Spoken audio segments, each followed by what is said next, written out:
સુરત શહેરમાં જીમ જેહાદનો કિસ્સો સામે આવ્યો છે। જીમ જેહાદ કરનાર શબ્બીરની ધરપકડ કરવામાં આવી છે। જીમમાં કસરત કરવા જતી મહિલાને પ્રેમજાળમાં ભોળાવી ફસાવવામાં આવી હતી। 100 કરોડથી વધુની સંપત્તિ ધરાવતા પરિવારની મહિલાને પ્રેમજાળમાં ફસાવાઈ પાલ પોલીસ મથકમાં ફરિયાદ નોંધાઈ। ફરિયાદ નોંધાતાની સાથે જ એસઓજી પોલીસ આવી એક્શનમાં અને જીમ જેહાદ કરનાર શખ્સની ધરપકડ કરવામાં આવી છે। સુરત શહેરમાં જીમ જેહાદનો કિસ્સો સામે આવ્યો છે। જીમ જેહાદ કરનાર શબ્બીરની ધરપકડ કરવામાં આવી છે। જીમમાં કસરત કરવા જતી મહિલાઓને પ્રેમજાળમાં ભેળવી ફસાવવામાં આવી હતી। 100 કરોડથી વધુની સંપત્તિ ધરાવતા પરિવારની મહિલાઓને પ્રેમજાળમાં ફસાવાઈ પાલ પોલીસ મથકમાં ફરિયાદ નોંધાઈ હતી। ફરિયાદ નોંધાતાની સાથે જ એસઓજી પોલીસે એક્શનમાં આવી અને જીમ જેહાદ કરનાર શખ્સની ધરપકડ કરી। આરોપી શબ્બીર અસગર અલીની ધરપકડ કરવામાં આવી। આરોપીએ લગ્ન જીવનમાં વિક્ષેપ પાડી ધમકી આપવાની શરૂ કર્યું હતું। એક મહિલા સાથે પાડવામાં આવેલા ફોટા વાયરલ કરવાની ધમકી આપવામાં આવી હતી। છેવટે મહિલાના પતિ દ્વારા પાલ પોલીસ મથકમાં ફરિયાદ નોંધાવી।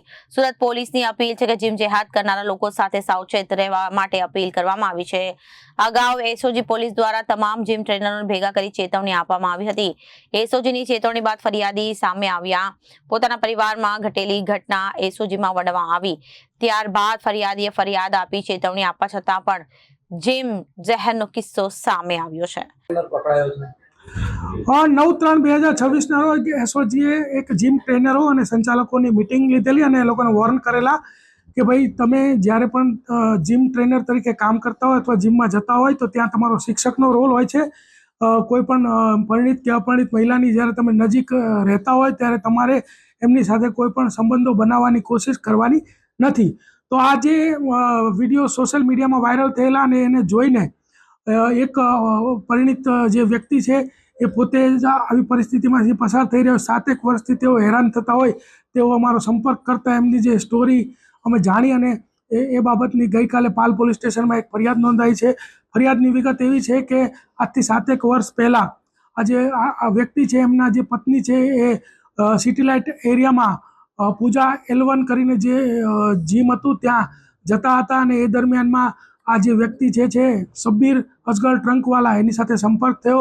ત્યારબાદ એમની નજદીકી વધી અને ત્યારબાદ આ વ્યક્તિ વારે ઘડીએ આ જે આગેડ છે એના ઘરની આજુબાજુ આ મહિલાના ઘરની આજુબાજુ એથર જે એનું બાઇક છે લઈને ફરતો હતો અને આજથી 7 મહિના પહેલાં આ વ્યક્તિએ એમ કીધું કે ભાઈ જો તારી પત્નીના વિડીયોઝ ફોટોઝ પણ મારી પાસે છે અને જો એ વાયરલ ન કરવા હોય તો તારે મને 5 લાખ રૂપિયા આપવા પડશે અને એમ કહીને જતો રહેલો। ત્યારબાદ એ ફરીથી 2.5 મહિના પહેલાં મળેલો ભૂલકા ભવન સ્કૂલ પાસે અને ત્યાં પણ એને જે એની બાઇકની અંદર કાચ રાખેલો એને તોડીને એનો ત્રિકોણ આકારનો કાચનો ટુકડો એના ગળે રાખીને કીધું કે આટલી વાર લાગશે પેલા પૈસા કેમ નથી આપતો અને તારી પત્નીને તો હું મૂકી જ ને એમ કહીને એની પાસેથી 50,000 રૂપિયા લઈ લીધેલા। આ વ્યક્તિ ખૂબ જ ડરી ગયેલો અને એ કંઈ બોલી પણ નહોતો શકતો અને ત્યારબાદ જ્યારે આ મિટિંગ થઈ અને સોશિયલ મીડિયામાં જે મીડિયા મિત્રોએ અવેરનેસ ફેલાવી અને જોઈ અને આ વ્યક્તિ